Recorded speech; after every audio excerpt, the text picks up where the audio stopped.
Hello everyone, welcome back to my channel অপর্ণার blog. আমার কাছের এবং দূরের সকল বন্ধুরা কেমন আছো? আশা করি যে যেখান থেকে আমার এই ব্লগটি দেখছো সকলে ভালো আছো এবং সুস্থ আছো। আমরাও বেশ ভালো আছি।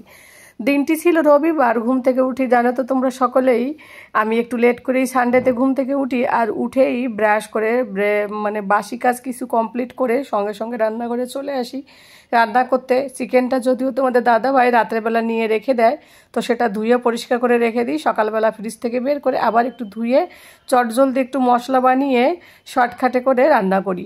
তো আজকে আরও শর্টকাটে রান্না করছি, আলু টালু কোনো কিছু ফ্রাই করিনি, আর মশলা একবারে সব কিছু মিক্সিতে দিয়ে গ্রাইন্ড করে দেখো রান্না কমপ্লিট করছে। আর এই কড়াইতে রান্না করছে, এই কারণে কাঁচের ঢাকনা আছে, রান্নাটাও কমপ্লিট হয়ে যাবে। যেহেতু সানডে থাকলে জানো তো সকলে বাইরে যাওয়ার একটা প্ল্যান থাকে, তো তাড়াহুড়ো করে রান্না করে খেয়ে দিয়ে আবার বেরোতে হবে। আর এই চিকেন একটা ভারী খাবার, এই ভারী খাবারটা খাওয়ার পর ওই গাড়িতে বসতে ভীষণ বিরক্ত লাগে। তাই চিন্তা করি একটু জলদি জলদি রান্না করে জলদি খেয়ে নেবো, খাওয়ার 1 ঘন্টা পরে বেরোবো। তো আজও তাই। তো দেখো এদিকে কথা বলতে বলতে চিকেন কষানো প্রায় হয়ে গেল। ওইদিকে বাবু সোনাকে পড়াতে বসিয়েছি, ও আবার বলছে মাম্মা আমাকে একটু চিকেন কষা দাও, গন্ধ পেয়ে আমি আর থাকতে পারছি না। বাবু আবার চিকেন খেতে এতটা ভালোবাসে, তোমরা তো জানো এখনকার বাচ্চারা ওই চিকেনটাই বেশি ভালোবাসে বাকি সব চিকেন মাংসর থেকে আর কি। তো ওই আর কি হয়, তাই ও গন্ধ পাচ্ছে আর বলছে দরজা বন্ধ করে রাখছি, বেডরুমের গন্ধ আসছে, আমি থাকতে পারছি না, জলদি দাও।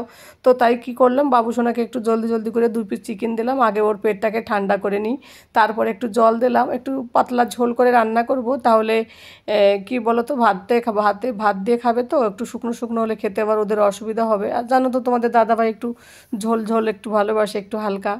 তো এইদিকে রান্না কমপ্লিট হয়ে গেছে, এখন চান দান করে খেয়ে দিয়ে একবারে রেডি হয়ে বেরোবো, তারপর তোমাদের সঙ্গে ফিরে আসবো, কারণ অনেকটা টাইম হয়ে গেছে। আর তোমাদের দাদা ভাইও চলে এসছে অফিস থেকে, অফিসে গিয়েছিল, সানডে তো অফিসে যায় কিন্তু ওই দুপুরবেলা চলে আসে, তারপর আর যায় না। তারপর ওইটুকু টাইম থাকে আমাদের কাছে আর কি, চাকরি করলে যা হয় আর কি। তো তারপর দেখো একবারে রেডি হয়ে কমপ্লিট হয়ে বসে রয়েছে, এখন আমাদের গাড়ি আসবে অফিসের, তো বলছে বেরিয়ে গেছে, তো ওরা আসলেই বেরোবো, সঙ্গে কিরণ ওরাও থাকবে। তো দেখো তোমাদের দাদাভাই তালা দিচ্ছে, আর এদিকে আমি আগে আগে বেরিয়ে পড়ছি। আর বাবু সোনা তো এত পাগল, আগে আগে গিয়ে গাড়িতে বসে গেল। তো তারপরে একবারে গাড়ি থেকে নেমে গুড্ডা নেমেছি, গুড্ডা এলাম শপিং মলে। দুর্গাপূজার শপিং তো চলছে, সকলেই জানো এখন কম বেশি সকলেই শপিং করছে। তো দুর্গাপূজার শপিং করতে এলাম। আর এর আগে তো দেখিয়েছি তোমাদের সঙ্গে, ভাগলপুর গিয়েছিলাম, তো সেইগুলো কি কি কিনেছি সেগুলো দেখানো হয়নি। ভেবেছি সেই বিষয়টা কি কি কিনেছে, আজকে কি কি কিনেছি এইগুলো একসঙ্গে করে একটা ভিডিও বানিয়ে তোমাদের সঙ্গে অবশ্যই শেয়ার করব, দুর্গাপূজার শপিংয়ের ব্লগটা আর কি কি কি কেনাকাটা হয়েছে। তো প্রথমে এলাম আমরা হচ্ছে রিলায়েন্স থেকে ঘরে গ্রোসারি সামান নিলাম, সেইগুলো নিয়ে গাড়িতে রেখে আবার এখানটায় এলাম। এটা হচ্ছে স্টাইল বাজার। এখানটায় মূল উদ্দেশ্য ছিল ভিআইপি নেওয়া, মানে ওই অ্যাটাচ মানে লাগেজ আর কি, বাড়িতে যাব মাঝে মাঝে কি হয় সমস্যা হয় একটু, মানে কি বলো তো ভিআইপি হলে বেশ সুবিধা হয়, সাফারি ওইগুলো আর কি। তো সবাই সব কিছু নিচ্ছিল, আমি একটু নিজে একটু ভিডিও করছিলাম। আর ওই দেখো আমার হাতে একটা হলুদ ব্যাগ, ওতে সুন্দর একটা বোতল ছিল বাবু সোনার, কিন্তু বোতলটা দুর্ভাগ্যবশত শপিং মলেই ফেলে রেখে এসছে, তার জন্য মনটা একটু খারাপ ছিল। আর এদিকে একটু কেনাকাটা চলছে, দেখছিলাম সব কিছু। তো লাস্ট অফ দি সাফারির যা দাম হলো দেখলাম অনলাইনে ভালো আছে, তার জন্য আর নেওয়া হলো না। ওদিকে রিলায়েন্সেও দেখা হয়েছিল, কিন্তু অনলাইনে কিনলে 700 টাকা সেভ হবে, তো ওই কারণে আর নেওয়া হলো না। তো তারপর তোমাদের দাদা ভাই একটু কিছু কেনাকাটা করলো, প্যান্ট আর কি, আমি আর কিছু কিনিনি এখান থেকে। তো আর একটা উদ্দেশ্য ছিল, একজনের বার্থডে আছে সামনে, তো ওর বার্থডে ড্রেস কিনতে এলাম, কিন্তু আমি ওর বার্থডে ড্রেস কেনার কথাই ভুলে গেলাম। শপিং মলে গিয়ে জামা হাতে করে দাঁড়িয়ে রয়েছি, কার জন্য কিনবো মাথায় কিছুতেই ঢুকছে না। তারপর আমার মনে পড়লো, ও হো রাতের মানে বাড়ি ফেরার পথে যে এর বার্থডের জামা কিনবো, কিন্তু আমার শপিং মলে গিয়ে আমি একদম ভুলে গিয়েছি, জানো তো। আর এদিকে টাইলস রুমে তোমাদের দাদাভাই প্যান্ট আর কি ট্রাই করছে, আর আমি বাইরে দাঁড়িয়ে রয়েছি কেমন দেখা যাওয়ার জন্য। আমি কিছু কেনাকাটা করলে ও দাঁড়িয়ে থাকে টাইলস রুমের বাইরে, কেমন লাগে দেখতে, ও কিছু কিনলে আমিও দাঁড়িয়ে থাকি। তারপর ফিরে এলাম আর একটা শপিং মলে, সেই শপিং মলে এসেও দেখো সব কিছু দেখছিলাম। তো সেই শপিং মলে না, সরি, এটা উপরের দিকে, ওইটা নিচে ছিল। উপরের দিকে মেয়েদের কালেকশনটা বেশি থাকে আর নিচের দিকে ছেলেদেরটা থাকে। তো স্টাইল বাজারের উপরের ইয়েটাই এলাম। এখান থেকে বাবুর জন্য ভেবেছি কিছু একটা কিনবো। কি বলো তো, বাবু সোনার এতগুলো নতুন ড্রেস হয়েছে না জন্মদিনে, ওইগুলো এখনও পরানো হয়নি। ভেবেছি ওর জন্য কিনবো না, কিন্তু একটা ছেলে একটা কিছু না কিনলে না আমার মনের মধ্যে একটু ভালো লাগে না। তো বাবু সোনার জন্য মাসে মাসে ড্রেস কিনি আমি শপিং মল থেকে, সেখানে আজ আমি 2-3 মাস হলো কিনি না। আমার মনটা খুব খারাপ করছিলো, তাই তোমাদের দাদাভাইকে বললাম দূর আমি নিয়ে নিই। তো তোমাদের দাদাভাই বাড়ি থেকেই বলছিলো তুমি বাবুর জন্য না কিনে থাকতেই পারবে না, আমি জানি। তো যাই হোক, বাবুর জন্য একটু কিনলাম। তো কী কী কেনাকাটা হলো নিশ্চয়ই শেয়ার করবো অন্য একটা ব্লগে। আর এই যে আমাদের কেনাকাটা কমপ্লিট করে এখানটায় এসে দেখি ছেলেদের টি শার্টগুলো খুব সুন্দর ছিল। তো তাই তোমাদের দাদাভাইকে বলছিলাম এখান থেকে একটা নিতে পারতে, তাও বলছে না না আমার ওইসব আমি নেব না।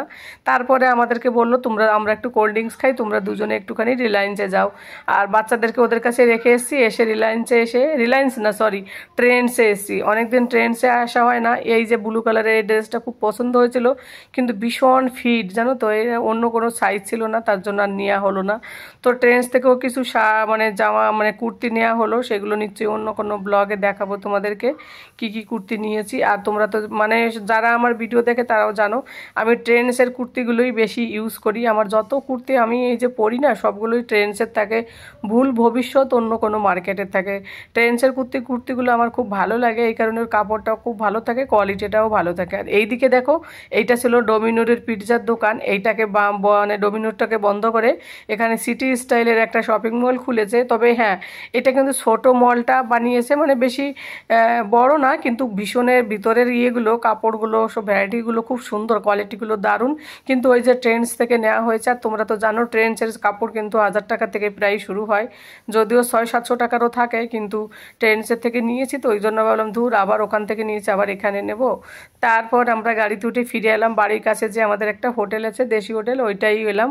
ওখানে এসে এই যে বাবু সোনার আবদার পনির টিক্কা খাবে, চিকেন টিক্কা খেতে চেয়েছিল। আমি বললাম না এসব খেতে হবে না, যেহেতু দুপুরবেলা চিকেন খাওয়া হয়েছে, এখন বাবু চিকেন খেও না। তার জন্য যে পনির টিক্কা অর্ডার করা হলো, তার সাথে গ্রিন চাটনি ছিল। আর আমাদের ওইগুলো খেতে খেতে এইদিকে দেখো একটা বাচ্চার বার্থডে ছিল আমাদের পাশেরই আর কি, আমরা যে টেবিলে বসেছি তার পাশে। এবার আমার সাইডে পুরো আমি দেখলাম দূর, আমি হচ্ছে ব্লগ বানানো মানুষ, আমি আর ভিডিও না করে থাকতে পারলাম না, অন্যের বার্থডেতে কি হয়েছে। তো আমরা এই দেখো এখানে খাচ্ছে, এরা এখানটায় বার্থডের এই কেক কাটছে। বাচ্চাটা কি করছে, নিজে কেক কেটে নিজেই খাওয়া শুরু করেছে, নিজের মাকে দিচ্ছে না, বাবাকেও দিচ্ছে না। সবাই বলছে আরে মাকে একটু দে কেক, আর কথা শোনে বাচ্চারা ওই যা করে, কেক পেলে পাগলের মতো। আর এইদিকে আমার খাওয়া বাদ দিয়ে আমি ওদের ভিডিও করছিলাম আর কি, একটুখানি করেছি, যেহেতু অন্যের বাচ্চা চেনা জানা নেই, তো তাই বেশি করলে কি বলবে না বলবে, এই জন্য হালকা একটুখানি ওদের ভিডিও করলাম। আর এইদিকে দেখো গ্রিন চাটনি দিয়ে আমি বললাম আমি বেশি খাবো না, যেহেতু ওখান থেকে গুড্ডা থেকে ধোসা ইডলি খাওয়া হয়েছে, তারপর ফালুদা খাওয়া হয়েছে, ফুচকা খাওয়া হয়েছে, এত কিছু খাওয়ার পরে আর আমার খেতেই ইচ্ছা করছে না। তো তার জন্য এখানে এসে একটু মোজেটো খাওয়া হলো। তারপর ওই যে পনির টিক্কা দিল, মোজেটোর বাবু তো আর খায় না। তারপরে যে তন্দুরি রুটি আর মটর পনির করা হয়েছিল। তো একটা তন্দুরি রুটি বাবু আর আমি খেয়েছি, বাবু বেশি খেয়েছে কারণ আমার অতটা খিদে ছিল না। তো বেশ ভালোই লাগছিলো তন্দুরি খেতে। আর এই যে মোজেটোটা আমি পুরো কমপ্লিট করেছি এই কারণ মোজেটো খেলে একটু অ্যাসিডিটি কোনো কিছু হবে না। তারপর আমরা এই দেখো বাড়ির দিকে ফিরছি। আমাদের বাড়ি এখান থেকে 2 পা রাস্তা, কিন্তু জিনিস এত, আমি বললাম দূর আর কি গাড়িতেই উঠতে ইচ্ছা করছে না, এত কষ্ট হচ্ছে। তো যাই হোক বন্ধুরা, এখন আমরা বাড়ির দিকে যাব। যে যেখান থেকে ভিডিওটি দেখছো সকলে ভালো থাকো, সুস্থ থাকো এবং সাবধানে থাকো। দেখা হবে তোমাদের সঙ্গে পরবর্তী কোনো ব্লগ অথবা রেসিপিতে। Tata, good night, by.